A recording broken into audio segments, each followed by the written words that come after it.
And welcome back to another Bearcat Journal Nightcap. It is the Galactic Fried Chicken Bearcat Journal Nightcap. As always, brought to you by our friends at Galactic Fried Chicken. You can go visit them down in Dayton, Kentucky. Get the deviled eggs, get the mac and cheese, get whatever sides you want to go with the chicken, and most importantly, the Galactic sauce that is out of this world, pun intended. Make sure you do mention Pump It Up. Save yourself 15% while you're there and support the people who support us. So it is another nightcap. It is another nightcap without Chad, but it is another nightcap with another friend of our network, Justin Williams of The Athletic. And Justin is going to be helping me out tonight as we discuss what's been going on here over the last couple of days. Big news of today, though, just to kick it off, Jeremiah Davenport has entered the transfer portal. How surprised were you today with that news, Justin? I guess didn't necessarily know it was going to happen today, but I wasn't necessarily surprised that he was one of the names that popped up in the portal. But I think it's for people that were wondering when things were going to start moving on kind of the roster transition transfer portal end. Today was kind of the first step into that for the Bearcats. Yeah, obviously, Jeremiah Davenport finishes with over 1,000 points as a Bearcat, gets to play for his hometown for 4 years, a starter for the vast, at least half of it, 3/4 of it maybe. Yeah. Kind of looking at this season in his first year. Finishes averaging 9.1 points, 4.2 boards, 1.5 assists, 35%. Oh, that was this season. I'm sorry, not for his career. 35% from the field, 33% from three this year. It's a tough road for him as far as that goes. You know, you got to play for your hometown team. You were brought in by John Brannon. You stuck through the end of John Brannon transitioning into the Wes Miller era when not a whole lot of people did stick around. Obviously, the fan base was very polarized on Jeremiah Davenport. You either loved him or hated him. I don't know if there was a whole lot of middle ground for Jeremiah. But I wanted to bring this up. If it wasn't for COVID, he just finished his 4 years and he's done, and he doesn't have this last weird year, I guess. So I don't know. It's a weird ending to a what could have been a great story. Yeah, I mean, look, he's polarizing. He's complex. I wrote about this, kind of around senior day, for the Bearcats in terms of what his 4 years all meant. And I do think that he's someone, for the people that might feel a certain way towards him, that as we get further away from his career in Cincinnati, I think people have a little bit softer feeling towards him, that they'll appreciate kind of all that he stuck through and what he meant to the program through a really difficult time. And yeah, that he had some deficiencies, and they kind of became more glaring as his career went on, and as he had a little bit of a bigger role under Wes Miller and all that. But I think you also have to appreciate what he did and what he meant to the program, and some of the good things. I mean, there were some games and moments he had that he just completely shot the lights out of the ball and Yeah. completely lifted this team to wins as recently as this season, like with the first game off the bench in Wichita. Yeah. They don't win that game unless he comes off the bench and scores 22 or whatever it was. Like, They certainly do not. yeah, he had moments and games where he won games for the Bearcats, and so I think, again, as we get further away, he will be remembered from that. But I also think that this is an opportunity with him moving on, for the team to bring someone in and improve and get a little bit better for next season. And let's not get it twisted. Scoring 1,000 points for any program is not an easy feat. So that's not to get lost in all of this. As again, whether you love him or hate him, that's still crazy to do for any program, especially in a transfer portal era. So kudos to him in that. We did see Wes Miller put out a thank you. We saw Jeremiah put out his own thank you, and happy trails, young fella, and good luck wherever that road may lead you. Also speaking about the transfer portal, though, the Bearcats bring in an official visitor today, Jamil Reynolds from Temple. He's a 6'10 forward, averaged about 10 points per game last year, 5.5 rebounds. Tomorrow. That was an incorrect report nationally. He comes in tomorrow. I believe he was getting in tonight. Well, but his visit starts tomorrow. Yeah. All right. Hi, guys. 20 minutes per game, a block per game, 60% from the field last year. His final 5: Kansas, Mississippi State, South Carolina, Cincinnati, of course, and UCF, where he spent the first 2 years of his collegiate career. Still has 2 years of eligibility left. What are your thoughts on Jamil Reynolds? Yeah, they need a big guy. That's certainly a priority for them in the transfer portal. Somebody who can come in and contribute in the front court right away. I think he's really talented. I think people who watched whenever Cincinnati played Temple saw some of the good things he can do. I mean, let's be honest, I'd probably like him to maybe slim down a little bit. There's certainly some areas there that, I think they can hope that he can work on. And but I think from a talent standpoint, yeah, I mean, you got to feel pretty good about him. And like when teams like Kansas are kind of popping up as interested in him, I think that shows the type of caliber player he is. But I think what's interesting, Chad's talked about this. Some other people have. I think Cincinnati and Wes Miller and the coaching staff, they want to be patient. They want to make sure that they're not, going after the first guy in lieu of getting the right guy. And so I'm kind of curious. I believe this is his first visit. I think he has a couple more set up here later this month. So, do they really press on him when he's here to try and commit and try not to get him go anywhere else? Or, do they make their best pitch and then kind of see where things land? Because that's going to be what the evaluation comes down to. Certainly, if you bring in a guy like that with that size and his experience, he makes you better next year. But with the limited spots you're likely to have in the transfer portal, is that kind of the direction you want to go for a big? And really, it's up to Wes Miller to make that call. And so I'm kind of curious to see how they treat this visit and see just how much they feel if this is the right big man to help them next season. I think as much as we all see UC Twitter freaking out about the lack of anything going on in the transfer portal, I think we're all anxiously waiting to see what happens with this visit as well. That said, I think that's about all I have for UC hoops. Moving into UC football, they practiced today, and you were there. Yes, sir. How was practice? Well, they were able to have it, which was nice because of the storms yesterday kind of prevented that from happening. Yeah, I think it's become pretty obvious, and maybe it was before that, but like certainly any of the caginess of like the quarterback battle, it's clearly like Emory Jones, Ben Bryant level.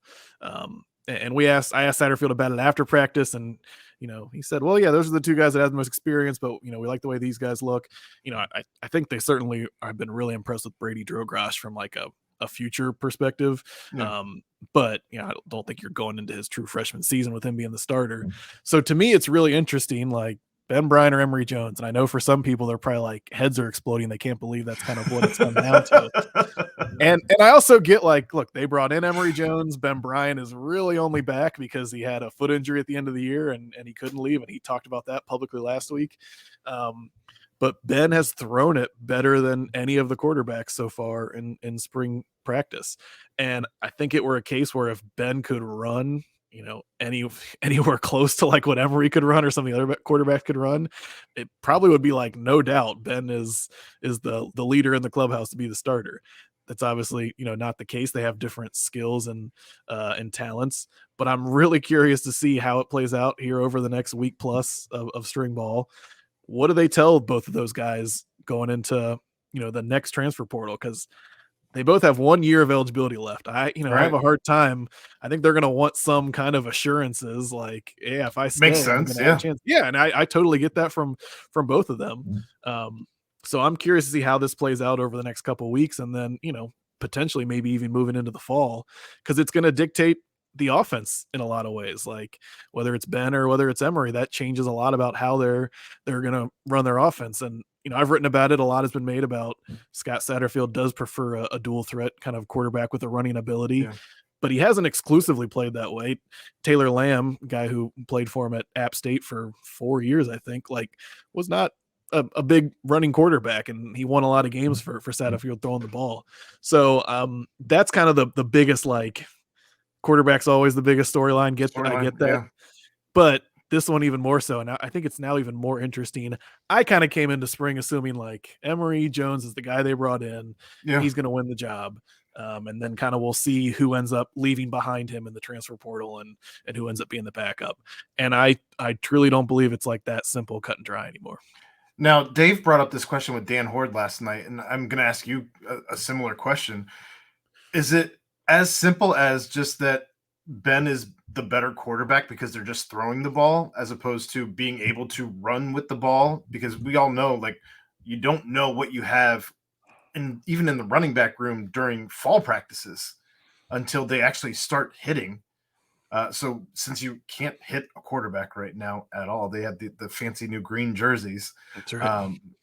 pennies, whatever you want to call them. But since Emory can't be hit, Ben clearly can't be hit. He's playing on a repaired ankle and all of that. We really going to know, like, can you really have a quarterback battle being that you're taking away one of the biggest weapons for one of the guys there? Well, first I would like to state, anytime Dan Horde is also asked a question, I would like to just, whatever Dan said, I will defer to Dan Horde. But since you are asking me, yeah, I don't, there's definitely some truth to that. And like, you can also look at it from the, perspective of, maybe the offensive line isn't totally where they want it to be, Right. whether in terms of front line or depth or things like that. And if you have an offensive line you have questions about, wouldn't you rather have the more mobile quarterback back there? Maybe. But yeah, I don't think it's as simple as like Ben looks better just because they're throwing, because I think you can still tell, like, Ben has been the better passer in spring ball, and that's not insignificant. Like, that's going to have to be a big part of the game, whether you have a dual threat quarterback or not. And so I think the judgment has to come of like, is Ben's, especially with, Satterfield has been very open. They need more receivers. They need to go get more receivers. So you're talking about someone who's playing better with maybe not, the cream of the crop top line wide receiver unit by any means in the conference. So I do think that, yeah, there's some truth to like, well, we haven't seen the full benefits of having a running quarterback, but you also can't just throw away, like, if we feel like Ben is throwing the ball better than anyone else in this camp, he has a ton of experience. That doesn't mean you can kind of just wipe any of the other concerns or issues under the table. So I wouldn't say that anyone has separated themselves one or two out of those two. I just think it's clearly come down to those two, and it's because of how different they both are. It's kind of an interesting debate. Sure. Anybody else stand out today? Not necessarily as a storyline, but just who looked like they didn't belong today because they were on a different level. I asked about Jack Dingle. I thought he made a couple really nice plays, and it was kind of the first time I felt like he had flashed a little bit in practice.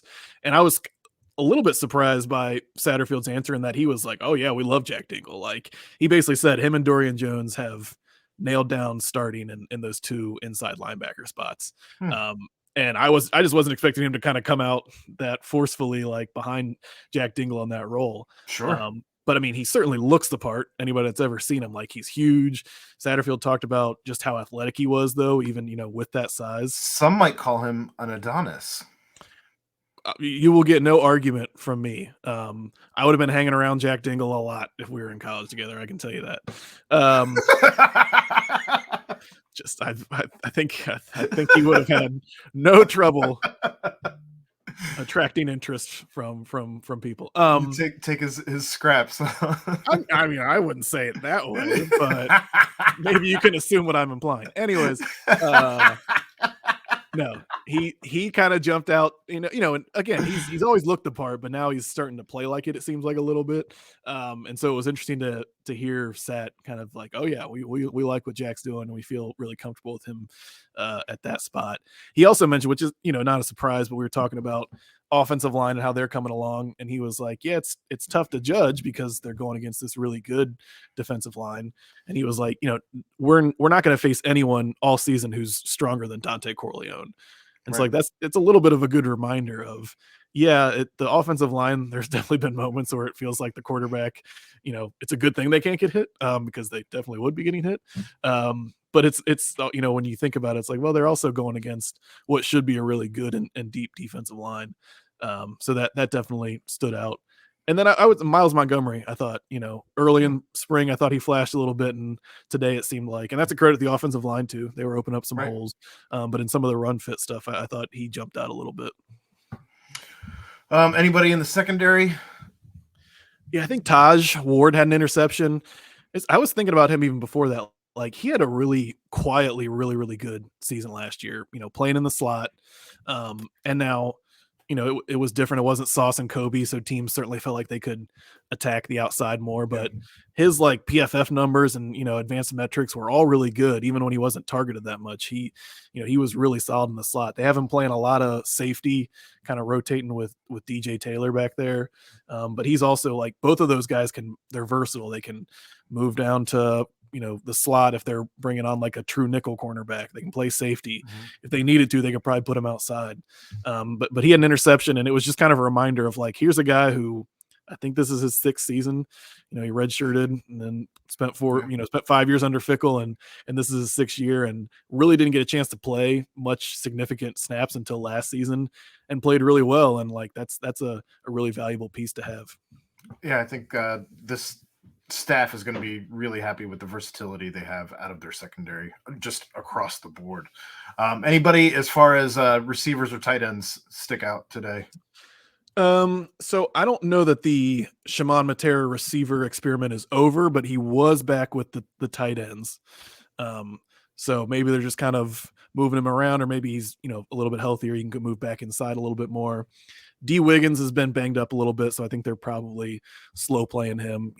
Certainly not a guy you have any need to rush back. No. But Shimon had a nice touchdown catch in, like, they do kind of a late red zone period. Sat loves red zone. He loves practicing red zone, loves kind of that late in practice offense versus defense. That's good, because it's been an Achilles heel it was an Achilles heel last year. So yeah. Yeah, and so they look good in that. Sterling Burkholder had a nice touchdown catch from Ben. I think actually the team kind of put they put a social media post out about that.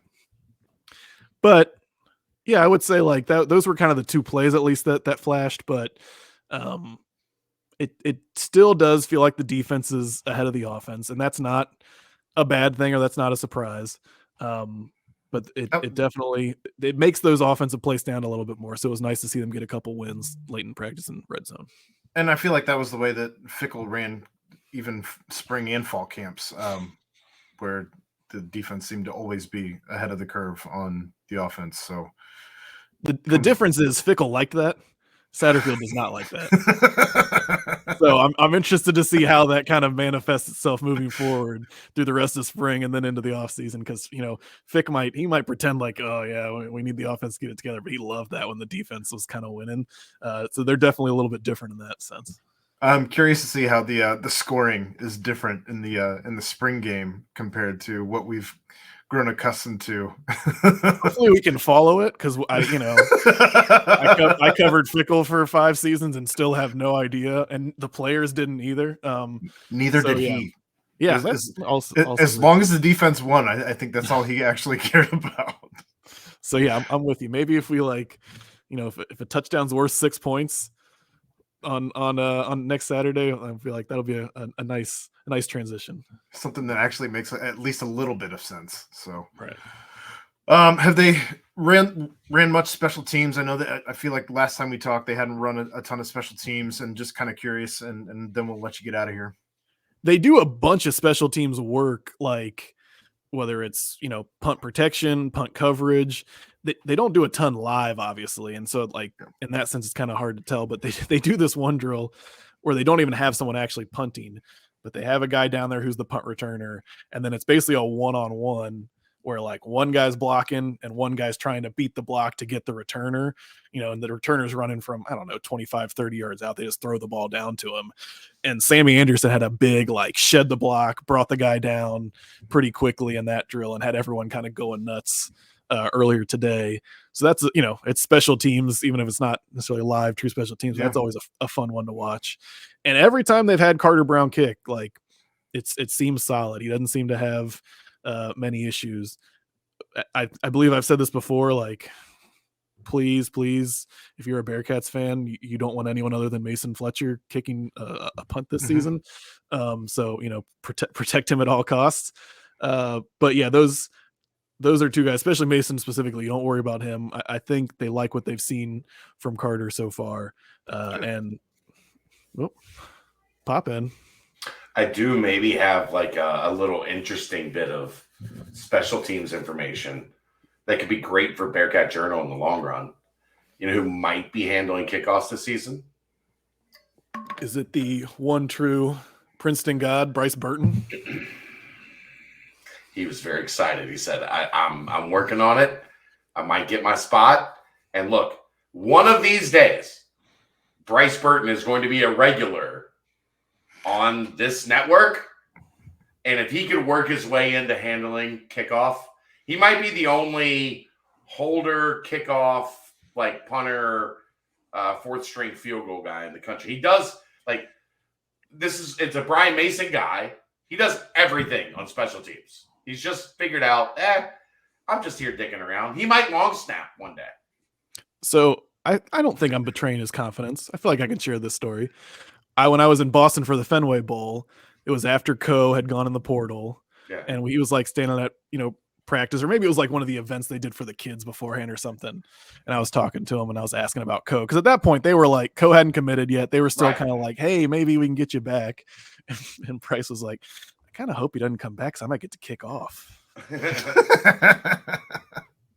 I think he's worked on it a ton. Like, he was proud of himself. He's like, I think I've put myself in a spot where I can win this job and be the guy. They haven't done that I've seen. Anytime I've been there, they haven't done the live. I don't know if we're going to get the Fickle, was it a week before the season opener, full on kickoff practice. Maybe let's talk about that for a second. Maybe one of the most amazing things I've ever seen, Aaron. This was 18 or 19. I think it was 18 because you had just kind of come on to the scene. Yeah, it was definitely early. We were like, so they're like a special team scrimmage today, which usually is like, we're going to kick off and see where the ball, like how deep the kickoff guy can get the ball, or we're going to punt and we're going to fair catch. And this was aggressive to the point that we're all standing live kickoffs, live punts, live, aggressive. Yeah. And we're all standing on the sidelines going, this was real? Like is this post real? It was post higher ground at Davenport, like before, like the week before the season. Yeah, and they were beating the hell out of each other. Like first team starters are like running down full speed, drilling guys. Yeah, it was wild. We all just stood there that day like, yes. Did that?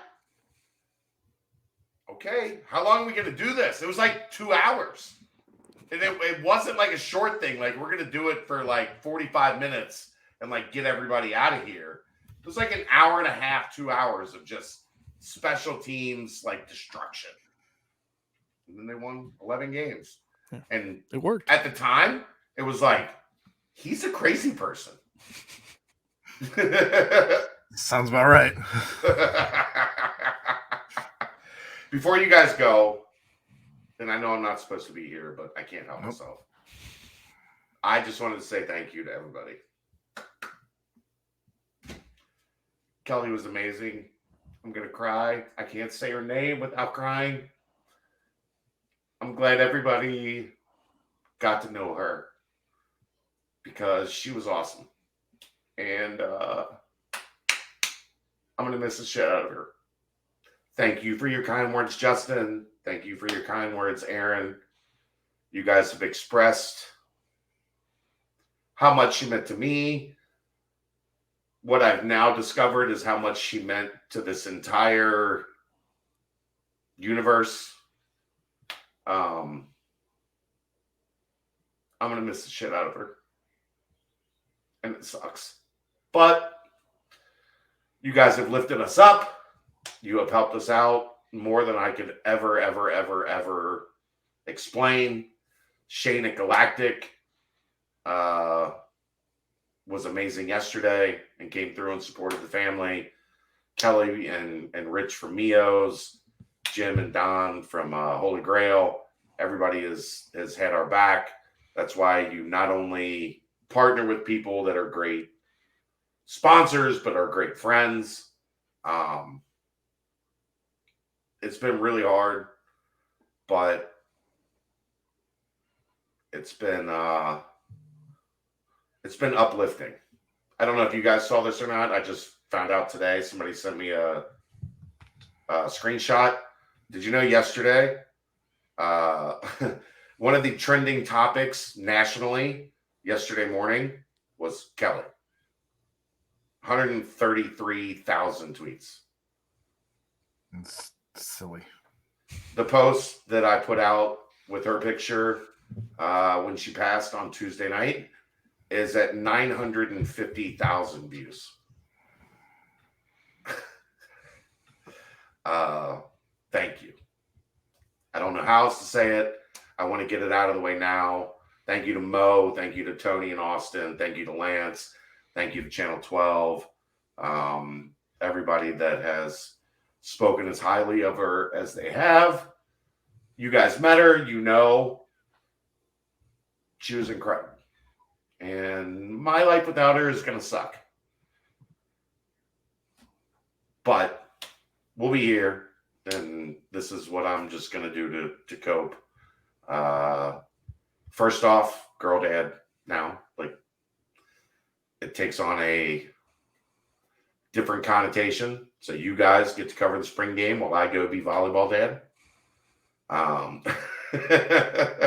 We did that math the other day, Justin. It was like, oh, yeah, well, we got this and that and this and that. And April 15th, I've got volleyball, and April 15th is the spring game. So you guys got the spring game, and I'll be watching volleyball tournament. I think I was on the phone with you when you realized that in real time. I wanted to get this out now so I'm not a blubbering, crying mess on all the other stuff that is to come. But I just wanted to say thank you. You probably still will be, but that's okay. I will be. If I say her name, I'm going to cry. See? I just have to think of her name. Fuck it. We love you, buddy. Love you too. Just thank you, everybody. It's been amazing. And she deserved it. I don't. She deserved it. And